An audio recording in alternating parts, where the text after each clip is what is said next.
Libre office में sales और sheets के साथ कार्य पर स्पोकन ट्यूटोरियल में आपका स्वागत है। इस ट्यूटोरियल में हम सीखेंगे रोज तथा कॉलम को जोड़ना और डिलीट करना, शीट्स को जोड़ना और डिलीट करना, शीट्स को फिर से नाम देना। यहाँ हम अपने ऑपरेटिंग सिस्टम के रूप में उबंटू लिनक्स वर्जन 1004 और लिबर ऑफिस वर्जन 334 का उपयोग कर रहे हैं। इस ट्यूटोरियल की शुरुआत करते हैं और सीखते हैं कि स्प्रेडशीट में रोज और कॉलम्स को कैसे जोड़ना है। चलिए हमारी personal finance tracker.ods फाइल को खोलते हैं। कॉलम तथा रो को अलग अलग या समूह में जोड़ सकते हैं। स्प्रेडशीट में यदि एक रो और एक कॉलम को जोड़ना है तो पहले सेल को चुनें और फिर कॉलम और रो को चुनें जहां आपको नई कॉलम और रो जोड़नी है। उदाहरण के लिए हमारी personal finance tracker.ods फाइल में पहली रो में कहीं क्लिक करते हैं। मैं उस सेल पर क्लिक करता हूँ जिसमें कॉस्ट लिखा है। अब मेन्यू बार में इंसर्ट ऑप्शन पर क्लिक करें और फिर रोज पर क्लिक करें। हम देखते हैं कि चुनी हुई रो के ऊपर एक नई रो जुड़ गई है। उसी तरह से एक नई कॉलम को जोड़ने के लिए मेन्यू बार में इंसर्ट बटन पर क्लिक करें और फिर कॉलम्स बटन पर क्लिक करें। आप देखते हैं कि चुनी हुई सेल कॉलम के पहले एक नया कॉलम जुड़ गया है। जो बदलाव हमने किए थे उन्हें अन्डू करते हैं। यदि आपने अक्षर पर क्लिक करके कॉलम को या नंबर द्वारा रो को चुना है जो इसको पहचानता है, फिर राइट क्लिक करें और एक कॉलम या रो को जोड़ने के लिए नई ड्रॉप डाउन मेन्यू में से इंसर्ट कॉलम्स या इंसर्ट रोज ऑप्शन चुनें। वैकल्पिक रूप से सेल पर कर्सर से क्लिक करके उसका चुनाव करें, फिर राइट क्लिक और इंसर्ट ऑप्शन चुनें। आपको ऐसा डायलॉग बॉक्स नजर आएगा। एक रो और कॉलम को जोड़ने के लिए एंटायर रो और एंटायर कॉलम ऑप्शन चुनें।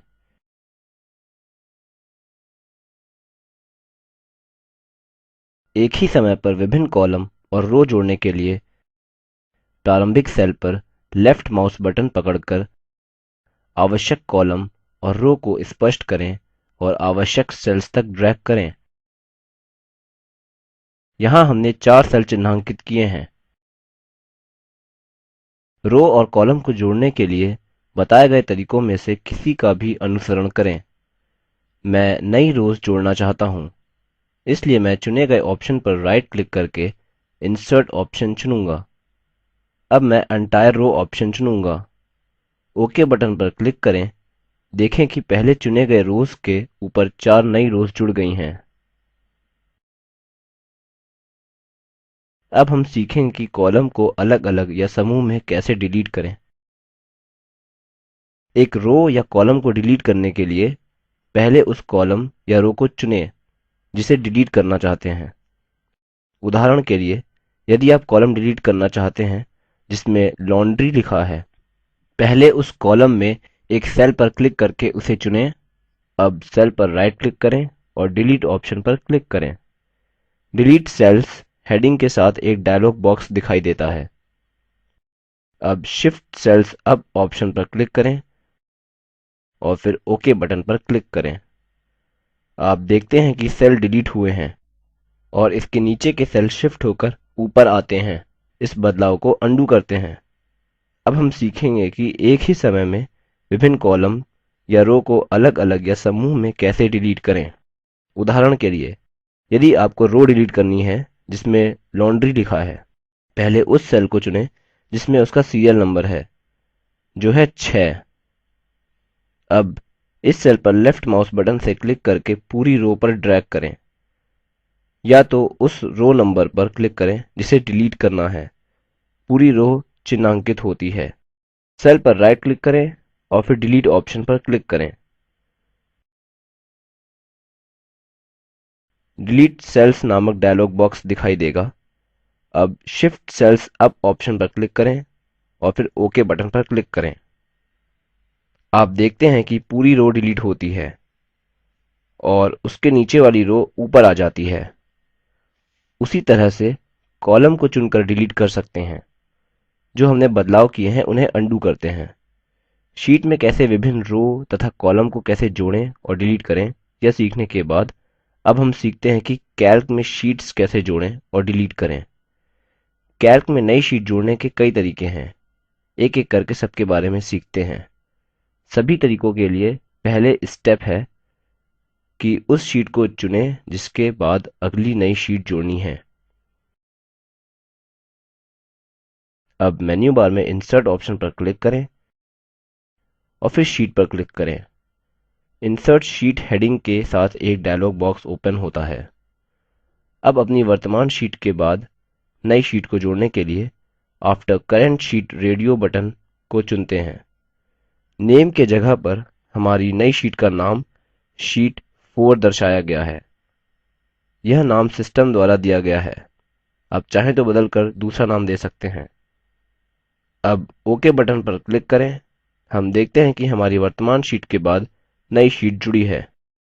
एक अन्य तरीका नई शीट जोड़ने का यह है कि कैल्क विंडो के बाएं ओर नीचे वर्तमान शीट टैब पर राइट क्लिक करें, इंसर्ट शीट ऑप्शन पर क्लिक करें। आप स्थान, शीट्स की संख्या, नाम चुन सकते हैं और फिर ओके बटन पर क्लिक करें। परिणाम स्वरूप यह शीट जोड़ेगा। एक अन्य सरल तरीका वर्तमान शीट के बाद नई शीट जोड़ने का यह है कि शीट टैब के बाद दिए गए ऐड शीट बटन पर क्लिक करें, जिसे प्लस चिन्ह द्वारा बताया गया है। इस पर क्लिक करने से क्रम में एक नई शीट पिछली शीट के बाद जुड़ जाती है।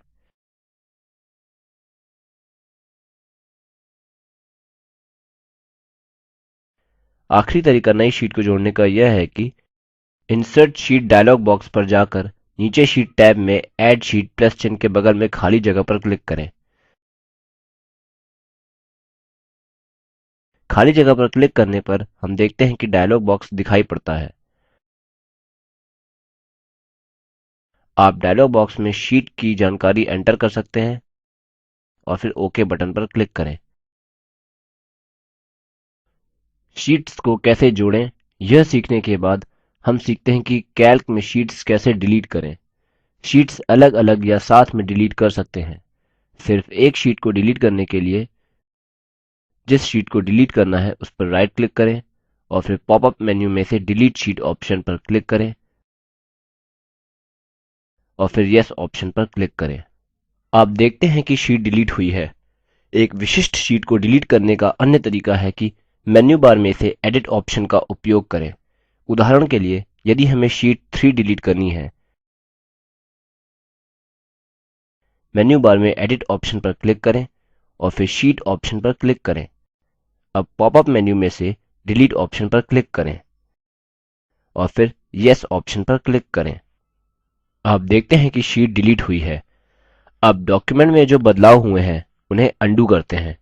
विविध शीट को डिलीट करने के लिए, उदाहरण के लिए यदि हम शीट 2 और शीट 3 डिलीट करना चाहते हैं तो पहले शीट 2 टैब पर क्लिक करें और फिर कीबोर्ड पर शिफ्ट की प्रेस करके रखें और शीट 3 टैब पर क्लिक करें। अब किसी भी एक टैब पर राइट क्लिक करें और पॉपअप मेन्यू में से डिलीट शीट ऑप्शन पर क्लिक करें और फिर येस ऑप्शन क्लिक करें। आप देखते हैं कि दोनों शीट डिलीट हुई हैं। आगे सीखने के लिए चलिए हमने जो बदलाव किए हैं उसे अन्डू करें। मेन्यू बार में से एडिट ऑप्शन का उपयोग करके एक विशिष्ट शीट को डिलीट करने का एक अन्य तरीका है। उदाहरण के लिए यदि हम शीट 6 और शीट 7 डिलीट करना चाहते हैं, मेन्यू बार में एडिट ऑप्शन पर क्लिक करें और फिर शीट ऑप्शन पर क्लिक करें। अब पॉपअप मेन्यू में सिलेक्ट ऑप्शन क्लिक करें। डायलॉग बॉक्स जो नज़र आता है उसमें शीट 6 ऑप्शन पर क्लिक करें और कीबोर्ड पर शिफ्ट बटन पकड़कर शीट 7 ऑप्शन क्लिक करें। ओके बटन पर क्लिक करें। यह शीट्स का चुनाव करता है जिसे हम डिलीट करना चाहते हैं। अब फिर से मेन्यू बार में एडिट ऑप्शन क्लिक करें और फिर शीट ऑप्शन पर क्लिक करें। अब पॉपअप मेन्यू में डिलीट ऑप्शन क्लिक करें और फिर येस ऑप्शन पर क्लिक करें। आप देखते हैं कि चुनी हुई शीट्स डिलीट होती हैं। कैल्क में शीट्स कैसे डिलीट करें यह सीखने के बाद अब हम सीखते हैं कि स्प्रेडशीट को दोबारा नाम कैसे दें। यदि आप स्प्रेडशीट में देखते हैं, विभिन्न शीट्स डिफॉल्ट रूप से शीट 1, शीट 2, शीट 3 द्वारा नामित हैं। यह छोटे स्प्रेडशीट में काम करता है जिसमें थोड़े से शीट्स हों, लेकिन मुश्किल तब होती है जब बहुत सारी शीट्स होती हैं। कैल्क हमें अपनी पसंद के अनुसार शीट का नाम बदलने की अनुमति देता है। अब उदाहरण के लिए शीट 4 का नाम बदलकर डम्प रखना है, तो ऐसा आप शीट 4 टैब पर डबल क्लिक करके कर सकते हैं। आप देखते हैं कि रीनेम शीट हेडिंग के साथ एक डायलॉग बॉक्स ओपन होता है। यहाँ एक टेक्स्ट बॉक्स है जिसमें डिफॉल्ट रूप से शीट 4 लिखा है। अब डिफॉल्ट नाम डिलीट करें और नई शीट को डंप नाम दें। ओके बटन पर क्लिक करें और आप देखते हैं कि शीट 4 टैब का नाम बदलकर डंप हो गया है। चलिए शीट्स 5 और डंप को डिलीट करते हैं। अब हम लिबर ऑफिस कैल्क पर स्पोकन ट्यूटोरियल की समाप्ति की ओर हैं। संक्षेप में हमने निम्न सीखा है: रो और कॉलम को जोड़ना तथा डिलीट करना, शीट्स को जोड़ना तथा डिलीट करना, शीट्स को फिर से नाम देना। व्यापक नियत कार्य: स्प्रेडशीट practice.ods फाइल खोलें, सीरियल नंबर हेडिंग वाली रो को चुनें और डिलीट करें। शीट को फिर से नाम दें डिपार्टमेंट शीट। निम्न लिंक पर उपलब्ध वीडियो देखें। यह स्पोकन ट्यूटोरियल प्रोजेक्ट को सारांशित करता है। यदि आपके पास अच्छा बैंडविड्थ नहीं है तो आप इसे डाउनलोड करके देख सकते हैं। Spoken tutorial project team spoken tutorial का उपयोग करके कार्यशालाएँ भी चलाते हैं। उनको प्रमाण पत्र भी देते हैं जो ऑनलाइन टेस्ट पास करते हैं। अधिक जानकारी के लिए कृपया हमें contact@spoken-tutorial.org पर लिखें। Spoken tutorial project talk to a teacher project का हिस्सा है। भारत सरकार के MHRD के ICT के माध्यम से राष्ट्रीय साक्षरता मिशन द्वारा समर्थित है। इस मिशन पर अधिक जानकारी निम्न लिंक पर उपलब्ध है: spoken-tutorial.org/nmeict-intro। यह स्क्रिप्ट सकीना शेख द्वारा अनुवादित है तथा IIT बॉम्बे की ओर से मैं रवि कुमार अब आपसे विदा लेता हूँ। हमसे जुड़ने के लिए धन्यवाद।